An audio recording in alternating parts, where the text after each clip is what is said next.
दोस्तों, daily news India 1.0 में स्वागत है। दोस्तों, चीन ने ताइवान के ऊपर एनाकोंडा स्ट्रेटजी अपनानी शुरू कर दी है। अपने पंजे में फंसाने की अजब गजब चाल है साहब, अजब गजब चाल है। दरअसल ताइवान के जो नौसेना के कमांडर हैं, उनका कहना है कि चाइना इस टाइम एनाकोंडा स्ट्रेटजी का या रणनीति का इस्तेमाल कर रहा है ताकि ताइवान को डरा सके, दबा सके। और इसी रणनीति के तहत अगर कोई गलती होती है तो हमला कर दे। तो चाइना जो है धीमी गति से चल रहा है, लेकिन मौका आने पे बहुत बड़े रूप में हमारे ऊपर अटैक कर सकता है। एनाकोंडा क्या करता है? एनाकोंडा अपने जो शिकार जिसको उसने पकड़ना होता है कि चारों तरफ अपनी लंबाई उसकी बहुत होती है एनाकोंडा की, अजगर टाइप का, तो वो पानी के अंदर या ऊपर भी घेरा बना लेता है। जब घेरा बना लेता है तो अंदर जो फिर जीव होता है वो तड़प के रह जाता है, क्योंकि उसके पास बाहर निकलने का रास्ता नहीं होता। और एनाकोंडा बहुत एग्रेसिव होता है।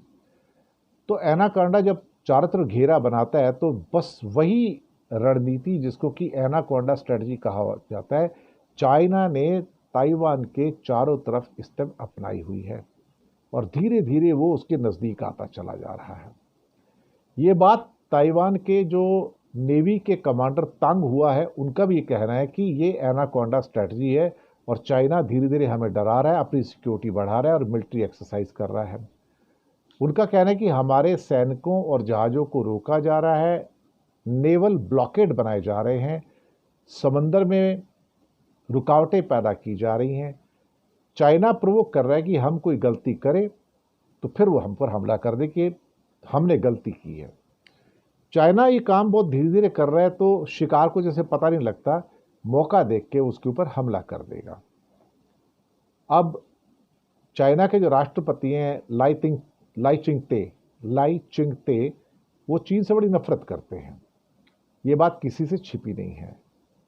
और चीन की सरकार चिंगते को एक जिद्दी किस्म का इंसान, झगड़ालू किस्म का इंसान बताते हैं। और उनका कहना है कि जो चिंगते जो है, लाई चिंगते, वो खुद ही कभी वॉर शुरू कर सकते हैं, यानी कि प्रोवोक किया जा रहा है एक किस्म से कहा जाए।